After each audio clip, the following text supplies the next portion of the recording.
وسلم کو پکڑوانا پسند نہیں کیا، جبکہ اگر پکڑواتا تو اسے ایک بہت بڑے انعام سے نوازا جاتا، اس کی لائف بن جاتی تھی۔ یہ تاریخ اسلام کی ایک حیرت انگیز شخصیت ہے عبداللہ ابن اریقط۔ مشرک ہو کر کے بھی اس نے اپنا ضمیر نہیں بیچا۔ آج مسلمانوں کو دیکھو، چند سکوں کے اوپر اپنا ضمیر بیچ ڈالتے ہیں۔ تاریخ اسلام کی اس حیرت انگیز شخصیت سے عبرت لینی چاہیے کہ 100 سرخ اونٹوں کا انعام ہے، مشرک ہے وہ، لیکن اپنا ضمیر بیچنے کے لیے تیار نہیں ہے، جبکہ ایک بھاری انعام رسول اللہ صلی اللہ علیہ وسلم کی گرفتاری کے اوپر رکھا ہوا ہے۔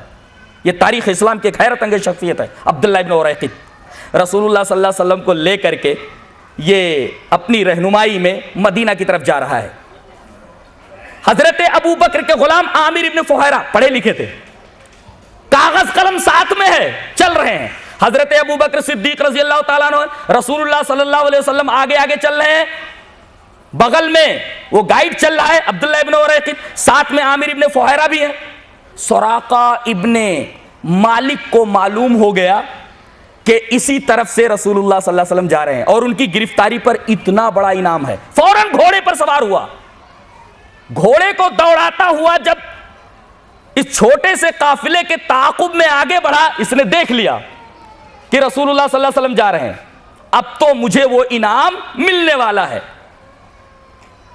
سیرت کی کتابیں پڑھیے، آپ کو یہ پڑھ کر کے حیرت ہوگی کہ خطرے کو بھانپ لیا ہے حضرت ابو بکر صدیق نے، گھبرا گئے ہیں، بار بار پیچھے مڑ کر کے دیکھ رہے ہیں، لیکن رسول اللہ صلی اللہ علیہ وسلم سمجھ رہے ہیں کہ کوئی پیچھے ہمارے تعاقب میں آ رہا ہے، ایک بار بھی پیچھے مڑ کر کے آپ نے نہیں دیکھا۔ اللہ اکبر، نبی کا توکل دیکھیے، اس کو کہتے ہیں توکل۔ وَعَلَى اللَّهِ فَلْيَتَوَكَّلِ الْمُتَوَكِّلُونَ وَعَلَى اللَّهِ فَلْيَتَوَكَّلِ الْمُؤْمِنُونَ، مومن ہی اللہ پر توکل کرتے ہیں اور توکل کرنے والے ہی اللہ پر توکل کرتے ہیں۔ حضرت صدیق گھبرا گئے ہیں، کہیں نبی کریم صلی اللہ علیہ وسلم کو گرفتار نہ کر لیا جائے، کانپ رہے ہیں، اب کیا ہونے والا ہے، لیکن رسول اللہ صلی اللہ علیہ وسلم خطرے کو بھانپنے کے باوجود بھی ایک مرتبہ بھی پیچھے مڑ کر نہیں دیکھتے ہیں۔ کتنا بڑا ایمان ہوتا ہے نبی کا، اور یقین کتنا زبردست ہوتا ہے کہ خطرے کو سر پر مڈلاتے دیکھ کر کے بھی گھبراہٹ نام کی کوئی چیز آپ کے قلب مبارک میں نہیں ہے، اس کو نبی کہتے ہیں۔ اور اللہ تبارک و تعالیٰ نے اپنے وعدے کے مطابق کہ وَمَن يَتَوَكَّلْ عَلَى اللَّهِ فَهُوَ حَسْبُهُ، جو اللہ پر توکل کرتے ہیں اللہ ان کے لیے کافی ہے۔ ہم نے گھوڑوں کو اور چیزوں کو نم زمین میں دھنستے دیکھا ہے، کوئی چیز پہاڑی زمین کے اندر دھنستی نہیں ہے، یہاں گھوڑا کمر تک دھنس گیا ہے۔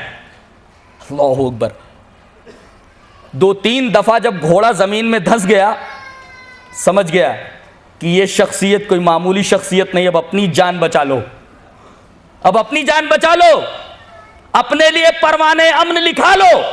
آگے بڑھا اور کہا کہ اے محمد صلی اللہ علیہ وسلم، میں آپ سے معافی چاہتا ہوں اور آپ میرے لیے پروانے امن لکھوا دیں۔ رسول اللہ صلی اللہ علیہ وسلم نے عامر ابن فہیرہ سے کہا کہ پروانے امن لکھ کر کے دے دو۔ عامر ابن فہیرہ نے فوراً پروانے امن لکھ کر کے دے دیا، کاغذ قلم ساتھ میں ہے، پروانے امن لکھ دیا گیا۔ جب یہ آدمی مدینہ آیا اور اس نے کہا کہ میں رسول اللہ صلی اللہ علیہ وسلم سے ملنا چاہتا ہوں، صحابہ کرام ملنے نہیں دے رہے تھے، اس نے وہ پروانے امن دکھایا تو صحابہ کرام نے رسول اللہ صلی اللہ علیہ وسلم سے ملنے کی اجازت دی۔ دیکھیں یہاں سرکاری مراسلہ موجود ہے، تمیم داری کو آپ نے لکھوا کر دیا، جعفر طیار کے ہاتھوں شاہ نجاشی کے پاس بھیجا، یہاں سراقہ ابن مالک کو بھی آپ نے پروانے امن لکھوا کر دیا۔ اور جب آپ مدینہ پہنچے تو سب سے پہلا کام آپ نے کیا کیا، بخاری شریف میں موجود ہے، سب سے پہلے آپ نے مردم شماری کرائی کہ کتنے مسلمان ہیں۔ مردم شماری یہ کوئی نئی چیز نہیں ہے، یہ رسول اللہ صلی اللہ علیہ وسلم کی سنت ہے، رسول اللہ صلی اللہ علیہ وسلم کا طریقہ ہے۔